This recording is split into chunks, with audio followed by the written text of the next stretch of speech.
एक वीडियो है अंग्रेज़ी में अपना, जिसका शीर्षक है if killing is so bad why do carnivores exist at all.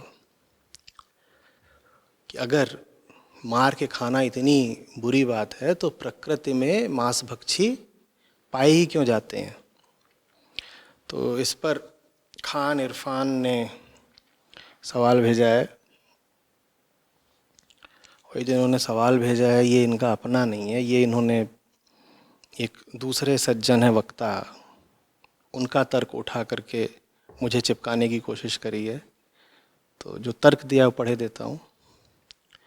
कह रहे हैं कि मानो अगर आपके कोई भाई को मार दे जिन्हें कोई डिसेबिलिटीज़ थी, जैसे गूंगा बहरा होना या अंधा होना वगैरह, तो क्या आप कहोगे कि ऐसे हत्यारे की सज़ा कम कर दी जाए, या ऐसा होगा कि ऐसे हत्यारे को और ज़्यादा सज़ा दी जाए। तो ये जो इनका तर्क है, कहना ये चाहते हैं कि जिनके इंद्रियां कम होती हैं उनको मारना तो और भी अमानवीय बात हो जाती है ना। माने आप किसी गूंगे बहरे लाचार आदमी को मार दो तो ये तो और भी अमानवीय बात है, तो ऐसे में तो और बड़ी सज़ा होनी चाहिए। तो ये कह रहे हैं कि फिर आप ये क्यों बोलते हैं, मुझसे इनका प्रतिवाद है कि आप ये क्यों बोलते हैं कि जो पेड़ पौधे हैं इनको खाना फिर भी ठीक है क्योंकि इनमें चेतना का स्तर कम है, और जानवरों को मारना अपेक्षाया और ज़्यादा गलत है क्योंकि उनकी चेतना का स्तर ज़्यादा है। समझ रहे हो ना। जो ये तर्क दिया जाता है कि आमतौर पर शाकाहार के पक्ष में ये तर्क दिया जाता है कि शाका की जो शाक है, जो पौधे हैं, सब्जियां हैं, इनके पास इंद्रियां नहीं होती तो इनको खाया जा सकता है, या इनको खाना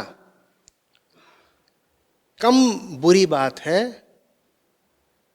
अपेक्षाया जानवरों को खाने की, क्योंकि जानवरों के पास इंद्रियां होती हैं, सेंसेस होती हैं। तो उस तर्क को काटने के लिए श्रीमान जाकिर नाइक हैं, उन्होंने ये तर्क दिया था कि अगर आपका एक भाई हो जिसके कम हो इंद्रियां, माने वो गूंगा बहरा हो, तो उसको मारना तो और ज़्यादा बुरी बात हुई ना। तो इस तरीके से पेड़ पौधों को खाना तो और ज़्यादा बुरी बात हुई क्योंकि उनके इंद्रियां नहीं है। अब ये बहुत ही, क्या बोलूं, मूर्खता भरा तर्क है। इसे तर्क बोलना भी नहीं चाहिए। तर्कशास्त्र अपमान मानेगा अगर इस तरह की बात को तर्क बोल दिया गया तो। भाई, जो गूंगा बहरा व्यक्ति है उसकी स्थिति में ये बात शामिल है कि उसमें सुनने की, देखने की, बोलने की संभावना थी, वो संभावना साकार नहीं हो पाई। इसीलिए उस व्यक्ति को सहारा चाहिए और उसको सहारा दिया भी जाएगा, क्योंकि संभावना है उसमें, उसकी चेतना में संभावना है। और बात देखो, इंद्रियों की कम होती है, चेतना की ज्यादा होती है। समझ रहे हो बात को। अगर इंद्रियां आपकी बनी भी रहे, आंख भी है, कान भी है, सब कुछ है, और दिमाग ठप पड़ जाए तो आप किसी काम के बचे।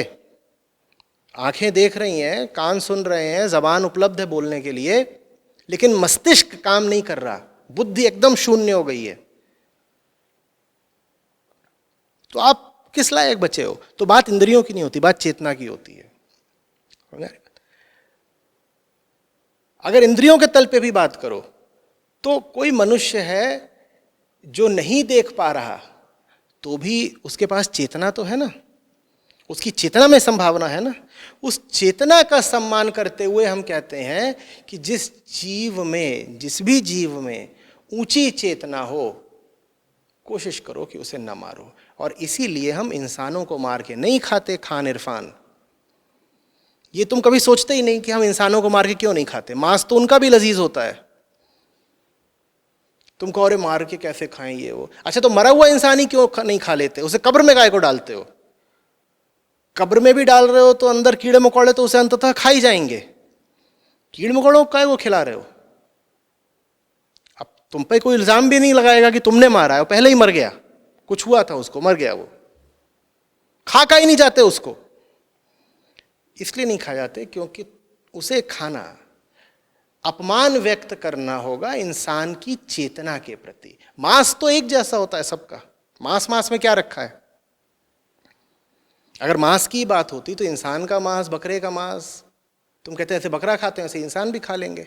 लेकिन बकरे और इंसान में एक मूलभूत अंतर है, वो ये कि इंसान के पास एक कॉन्शियसनेस है, वो हमारी मूल पहचान है, और अपनी उस मूल पहचान को हम इज्जत देना चाहते हैं, इसलिए हम इंसान को नहीं मारते। और कुछ इंसानों को हम मार भी देते हैं। फांसी की सजा नहीं होती क्या? किनको होती है? जिनकी चेतना का स्तर एकदम गिर गया होता है। क्या हम उनको इसलिए मारते हैं कि उनकी इंद्रियां कम हो गई थी? क्या हम उनको इसलिए मारते हैं कि हमें उनका मांस खाना है? तो मारने के पीछे जो तर्क होता है, जो क्राइटेरिया होता है, वो ये होता है कि इसकी चेतना, इसकी कॉन्शियसनेस, इसका माइंड, उसका स्तर एकदम गिरा हुआ है, इसको खत्म ही कर दो। इतना गिरा हुआ है कि अब इसके उठने की कोई संभावना भी नहीं है, तो तब जाकर के उसको फांसी वगैरह दे दी जाती है। समझ में आ रही बात? इसी तरीके से अगर कोई वेंटिलेटर पे होता है और 2 महीने से वेंटिलेटर पे है,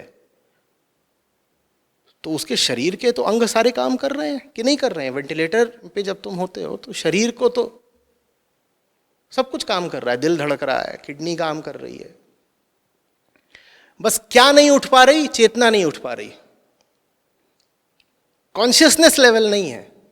तो जैसे जेल में फैसला किया जाता है कि अब इसके उठने की भी कोई संभावना नहीं है, इस व्यक्ति को फांसी दे दो, वैसे ही अस्पताल में भी फैसला किया जाता है कि अब इस व्यक्ति की चेतना के उठने की भी कोई संभावना नहीं है, इसको अब मरने दो, वेंटिलेटर हटा दिया जाता है, तुम्हें मरने के लिए छोड़ दिया जाता है। तो जो बात समझ, जो पैमाना है, जो क्राइटेरिया है कि कौन जिएगा और कौन मरेगा, वो पैमाना क्या है? वो कॉन्शियसनेस है पैमाना। और उस पैमाने पर मैं तुमसे बोलता हूं कि जैसे इंसान को नहीं खाते, वैसे ही जानवरों को भी बख्श दो, क्योंकि जानवरों से भी निचली कॉन्शियसनेस खाने के लिए उपलब्ध है। क्या उपलब्ध है? अरे पेड़ पौधे ये सब उपलब्ध है ना। हाँ, पेड़ पौधे को भी जब तुम मार रहे हो तो उसमें थोड़ी हिंसा जरूर हो रही है, और ये मैंने स्वीकारा है बहुत बार, लेकिन उतनी हिंसा तुम रोक नहीं सकते क्योंकि तुम जीव पैदा हुए हो, पेट है तुम्हारे पास। उतनी हिंसा अनिवार्य है तुम्हारे जीने के लिए। पेड़ पौधों में भी कोशिश करो इस तरह खाने की कि जिसको तुम खा रहे हो उसका जीवन ना चला जाए। उदाहरण के लिए फल जब तुम खाते हो तो फल का पेड़ मर नहीं जाता, तुम अगर फल नहीं खाते तो वो फल गिरा देता नीचे। तो फल खाने में हिंसा नहीं हुई, या हुई भी तो बहुत कम हुई। तुम तर्क दे लोगे, तुम कहोगे लेकिन जब हम धान खाते हैं या और बहुत सारी जो फसलें होती है, ज्वार हो गया, बाजरा, क्या उसमें तो सब खत्म ही हो जाता है ना? बिल्कुल हो जाता है, मान रहा हूं, और ये भी बिल्कुल साफ मान रहा हूं कि ये हिंसा है। हम जिसको एग्रीकल्चर कहते हैं उसमें हिंसा निहित है, और बिल्कुल ऐसा एक दिन आना चाहिए जब इंसान को खाने के लिए पौधों को भी मारने की जरूरत ना पड़े। हमारे आहार में फलों का और सब्जियों का अनुपात बहुत बढ़ जाए। जैसे खेत होते हैं अभी, वैसे बाग हुआ करें। खेत की पहचान क्या होती है? फसल उगाई, फसल काटी। बाग की यह पहचान नहीं होती कि फल लिया, पेड़ काट दिया, ऐसा नहीं होता। तो ऑर्चर्ड्स होंगे बड़े बड़े विशाल, और विज्ञान के माध्यम से हमने ये साफ पता कर लिया होगा, सोच लिया होगा कि एक संतुलित आहार के लिए कौन कौन से फल और सब्जियां हो तो मजे में काम चल जाएगा, और वो सब हम खा रहे होंगे, और हमें फिर उसमें पौधों की भी हत्या की जरूरत नहीं पड़ेगी। जानवर तो छोड़ दो, पौधों की भी हत्या की जरूरत नहीं पड़ेगी। लेकिन वो बहुत दूर की बात है, और वो हो पाए इसके लिए बहुत आवश्यक होगा कि पृथ्वी की आबादी 800 करोड़ ना हो, 800 करोड़ लोगों को खिलाने के लिए बाग नहीं है हमारे पास।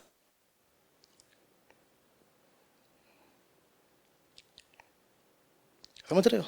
तो मुद्दे पर वापस आते हैं, कॉन्शियसनेस मुद्दा है। जब कहा जाता है कि जीवों पर दया करो, तो वास्तव में कहा जा रहा है चेतना की इज्जत करो, क्योंकि तुम्हारी अपनी भी पहचान चेतना है। बात एकदम तर्कयुक्त है, इसमें कोई ऐसा सेंसेशनलिज्म या सेंटिमेंटलिज्म नहीं है, न ही इसका संबंध किसी विशेष धर्म, पंथ, मजहब, समुदाय से है ना। बात का तर्क समझो इरफान। तुम्हारी अपनी पहचान क्या है?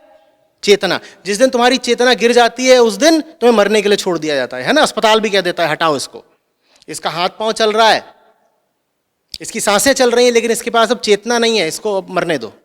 तो हमारी पहचान क्या है, जो हमें इंसान बनाती है, जो हमें जीवित घोषित करती है, वो क्या है? चेतना। तो इसलिए हमें चेतना की इज्जत करनी होगी अगर हम अपनी इज्जत करते हैं। जब हम कहते हैं सेल्फ रिस्पेक्ट, आत्मसम्मान, तो वास्तव में हम कह रहे हैं चेतना का सम्मान। तो अगर तुम चेतना का सम्मान करते हो, सेल्फ रिस्पेक्टिंग हो ना खान इरफान, अगर वास्तव में चेतना का सम्मान करते हो, तो चेतना जहां भी पाई जाएगी उसका सम्मान करोगे ना। तो सामने बकरा खड़ा है और सामने सेब का पेड़ है, इन दोनों में ऊंची चेतना कहां है बताओ? ज्यादा ऊंची चेतना बकरे में है। इंसान जितनी ऊंची चेतना नहीं है बकरे में, निश्चित रूप से, लेकिन सेब के फल से ज्यादा ऊंची चेतना है बकरे की। अगर अपना सम्मान करते हो, माने चेतना का सम्मान करते हो, तो वही चेतना एक छोटे स्तर में उधर बकरे में भी है। सम्मान करो, मत काटो उसको। बकरे को काट के तुम अपना ही अपमान कर रहे हो, रोज रोज अपमान कर रहे हो, और जो अपना अपमान कर रहा है वो जिएगा कैसे? एक बहुत ही छोटी बंधी हुई जिंदगी जिएगा, जिसमें चूंकि उसने चेतना का अपमान करा है, इसीलिए उसकी अपनी चेतना कभी उठ नहीं पाएगी, वो कभी विचारक नहीं बन पाएगा, उसके जीवन में कभी गहराई नहीं आ पाएगी। ये सजा मिलती है उनको जो लगातार मांस खाते रहते हैं, क्योंकि मांस खा के तुम किसके प्रति अपमान दर्शा रहे हो? चेतना के लिए। तो जिस चीज के लिए तुमने अपमान किया है, जिस चेतना का तुमने अपमान किया है, वो तुम्हारे भीतर भी नहीं आएगी। तुम भी ऐसे ही मूर्ख की तरह घूमोगे इधर उधर, व्यर्थ की बातें, व्यर्थ की धारणाएं, व्यर्थ की मान्यताएं, इधर उधर की बिलीफ्स, यही लेके घूमोगे। चेतना के ऊंचे तलों पर जो काम होते हैं सब वो तुमसे कभी हो नहीं पाएंगे। न विज्ञान में आगे बढ़ पाओगे, न विचार में आगे बढ़ पाओगे, न दर्शन फिलॉसफी में आगे बढ़ पाओगे। विचार संबंधित जितने भी क्षेत्र होते हैं जीवन के, उनमें सब में फिसड्डी और पिछड़ी हुई नजर आओगे। समझ रहे? और आध्यात्मिक तो कभी हो ही नहीं पाओगे, क्योंकि अध्यात्म का तो संबंध सीधे सीधे चेतना को ऊंचाई देने से। तुम चेतना की इज्जत ही नहीं करते, उसको ऊंचाई क्या दोगे? समझ में आई बात? तो ये जिन साहब की बात तुमने यहां पे मुझे लिख करके भेज दी है, ऐसे लोगों से जरा बचा करो। इन्हें कुछ आता जाता नहीं, ये बस इधर उधर का रट के और व्यर्थ की बातें बोलते हैं। तुम ताली बजा देते हो और तुमको लगता है इन्होंने कोई ऊंची बात बोल दी, और उस बात में एक पैसे का दम नहीं है।